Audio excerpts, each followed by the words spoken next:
Hello दोस्तों, स्वागत है आपका एक नए क्लास में। अभी तक हम लोग 2 दिन पढ़ चुके हैं और आज का डे भी बहुत इंपॉर्टेंट होने वाला है क्योंकि ये पूरी सीरीज मोस्ट इंपॉर्टेंट होने वाली है मेरे भाई। आज हम लोग पढ़ने वाले हैं केपलर के नियम।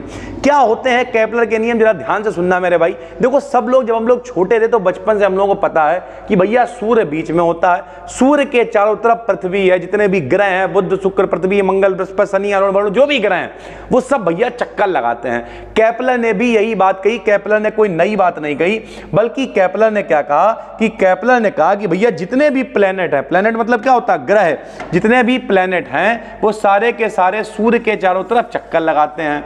लेकिन भैया जो चक्कर लगाते हैं वो इलिप्टिकली लगाते हैं। इलिप्टिकली का मतलब क्या होता है, दीर्घ वृत्त पे। एक तो मेरे भाई ये होता है वृत्त, देखिए जैसे ये वृत्ताकार मार्ग हो गया, सर्कुलर मोशन कह दो उसे आप, लेकिन वृत्ताकार मार्ग पे नहीं लगाते हैं, सर्कुलर मोशन पे नहीं लगाते हैं, बल्कि कहां लगाते हैं मेरे भाई, इलिप्टिकली लगाते हैं। इलिप्टिकली मोशन करते हैं, इसका मतलब क्या है, ऐसे दीर्घ वृत्ताकार मार्ग पर चक्कर लगाते हैं, जिसमें सूर्य जो है वो बीच में एक फोकस पे होता है। बिल्कुल आसान है। पहली बात इन्होंने क्या कही कि भैया सूर्य बीच में फोकस पे होता है और इसके चारों तरफ जो ग्रह हैं यानी जो प्लैनेट्स हैं वो चक्कर लगाते हैं।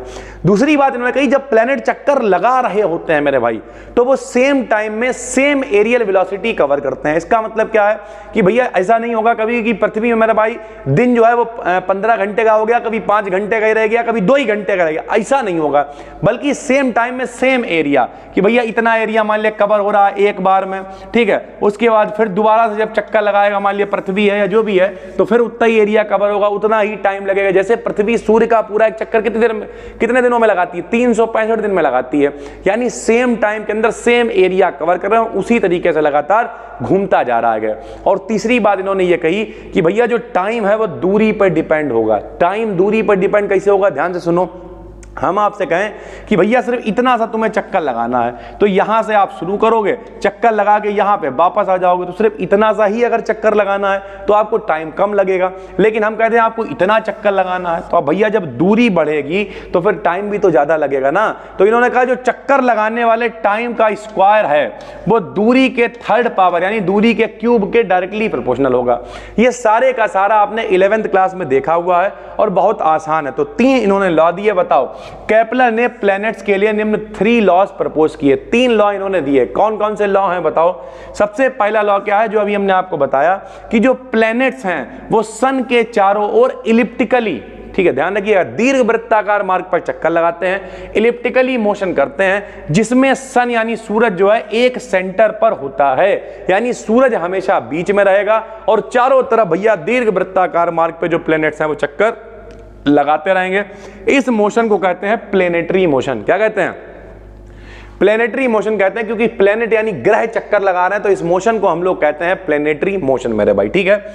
दूसरा क्या है, एक सर्टेन टाइम में प्लेनेट एक सर्टेन एरियल वेलोसिटी कवर करता है, जो भी हमने आपको बताया, यानी एक निश्चित टाइम में एक एरियल वेलोसिटी मतलब समान एरिया कवर करेगा, उतनी ही तरीके से चक्कर लगाएगा, उतना ही एरिया कवर होगा और कायदे से चक्कर लगाता रहेगा। इसका मतलब एक सर्टेन टाइम में प्लेनेट एक सर्टेन जो एरियल वेलोसिटी है, एरियल वेलोसिटी समझ रहे हो, एरियल वेलोसिटी का मतलब समान एरिया कवर कर रहा है, कि मान लिया इतना घूम रहा है, ये सूर्य है तो ये जो एरिया है इतना ही एरिया बार बार वो कवर करता रहेगा और यहां भैया वेलोसिटी से चक्कर लगाता रहेगा। तो 2 बातें आपको समझ में आ गई। पहला क्या कि भैया जो सूर्य है वो बीच में है, चारों तरफ दीर्घ वृत्ताकार मार्ग पर चक्कर लगेगा और चक्कर लगाते समय जो वेलोसिटी है वो सेम रहेगी, यानी उतना एरिया उतने ही टाइम में लगातार वो कवर करता रहेगा। तीसरी और आखिरी बात क्या है, किसी प्लेनेट का जो पीरियड ऑफ रिवॉल्यूशन है, पीरियड ऑफ रिवॉल्यूशन का मतलब क्या होता है भैया, चक्कर लगाते समय, ठीक है, जब चक्कर लगाएंगे, परिक्रमण काल कह सकते हो कि भैया जो परिक्रमण काल है वो उसकी जो डिस्टेंस है सूरज से, जैसे मान लिया, आप ध्यान से समझना, मान लिया आपको सिर्फ इस घर का चक्कर लगाना है, तो इस घर का चक्कर लगाने में कितना टाइम लगेगा, इधर कोने से शुरू करें, इधर लगाते हुए चक्कर आए, यहां तक आए, मुश्किल से 2 मिनट लगेंगे। लेकिन अगर हम लोगों को लगाना इस मोहल्ले का चक्कर, तो भैया दूरी बढ़ गई तो टाइम भी बढ़ जाएगा। हमें शाहजहांपुर का चक्कर लगाना, दूरी बहुत बढ़ गई तो टाइम बहुत बढ़ जाएगा।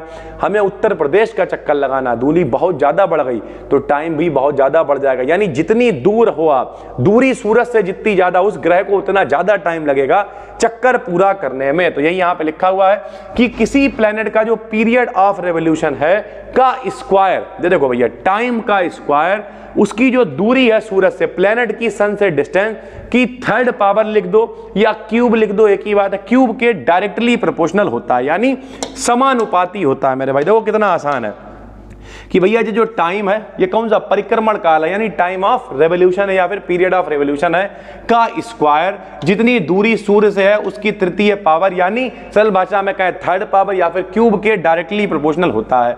जब भी कभी डायरेक्टली प्रोपोर्शनल का निशान हटाते हैं भैया नियतांक लगा देते हैं के नियतांक लगाया, अगर के का मान मेरे भाई 1 होएगा तो टी स्क्वायर का मान कितना हो जाएगा बताओ, आर की पावर 3 हो जाएगा, सीधी सी बात है। तो ये इनका तीसरा नियम है। तो केपलर के जो तीनों नियम है ये पेपर में आपको 3 नंबर, 7.5 नंबर में किसी के साथ, मान लिया साथ में कोई वेलोसिटी निकालने को दे दी। अभी जो ये पूरी सीरीज चलेगी इसमें हम आपको बहुत कुछ सिखाने वाले हैं। बहुत कुछ का मतलब क्या है, जैसे अभी हम लोग सीखेंगे ऑर्बिटल वेलोसिटी क्या होती है, एस्केप वेलोसिटी क्या होती है। कल जो हमने आपको एसएचएम वाली इक्वेशन दी थी वो 15 नंबर की जुगाड़ है भाई। उसके अलावा गॉस थ्योरम 15 नंबर में आती है, ठीक है। इस तरीके की चीजों को अगर आप कायदे से टारगेट करोगे और इस 21 दिन की पूरी सीरीज पे मेरे भाई कायदे से फोकस करते हो, तो अभी हम बीच बीच में आपके लिए पेपर एनालिसिस लेके आएंगे, आपको दिखाएंगे कि किस तरीके के पेपर होते हैं। इस बात की टेंशन बिल्कुल ना लो कि पेपर खराब हो जाएगा, कुछ गड़बड़ हो जाएगा, कुछ नहीं होगा। हम आपके साथ हैं पूरी तरीके से एंड तक, जब तक तुम्हारा पेपर दिलवा नहीं देंगे तब तक। बस डेली शाम को प्यार देते रहो, वीडियो को शेयर वगैरह किया करो जिन लोगों को जरूरत हुआ करे। डेली शाम को 8:30 बजे अब आपको वीडियो मिल जाया करेगी। शुरुआत के 2 दिन में थोड़ा सा लेट हो गए थे, उसके लिए सॉरी। फिलहाल उम्मीद करते हैं आपको नियम समझ में आ गए। एक बार फटाफट से रिवीजन करते हैं, बताओ क्या नियम है। पहला नियम मेरे भाई है, बीच में होगा सूरज, चारों तरफ लगाएंगे ग्रह चक्कर। चक्कर लगाते समय वो कौन सा मार्ग हुआ, इलिप्टिकली यानी दीर्घ वृत्ताकार मार्ग पे चक्कर लगाएंगे। और एरियल वेलोसिटी जो है वो कांस्टेंट रहेगी, यानी उतने ही टाइम में बार बार उतना एरिया कवर करते रहेंगे, चक्कर मेरे भाई लगाते रहेंगे। तीसरा, टाइम जितना ज्यादा होगा दूरी उतनी ज्यादा होगी, यानी दूरी बढ़ाते जाओगे तो टाइम भी बढ़ता जाएगा, ज्यादा टाइम लगेगा चक्कर लगाने में। तो टाइम का जो स्क्वायर है, ये देखो टाइम का जो स्क्वायर है वो दूरी के थर्ड पावर के डायरेक्टली प्रोपोर्शनल होगा। डायरेक्टली प्रोपोर्शन का जब भी साइन हटाते हैं कांस्टेंट लगाते हैं, के लगा दिया, के की वैल्यू 1 मान ले तो टी स्क्वायर का मान आर क्यूब के बराबर होगा। ये है केपलर के नियम। उम्मीद करते हैं समझ में आ गए होंगे। हम मिलते हैं कल फिर आपसे 8:30 बजे एक और दिन के साथ। तब तक के लिए धन्यवाद, थैंक यू।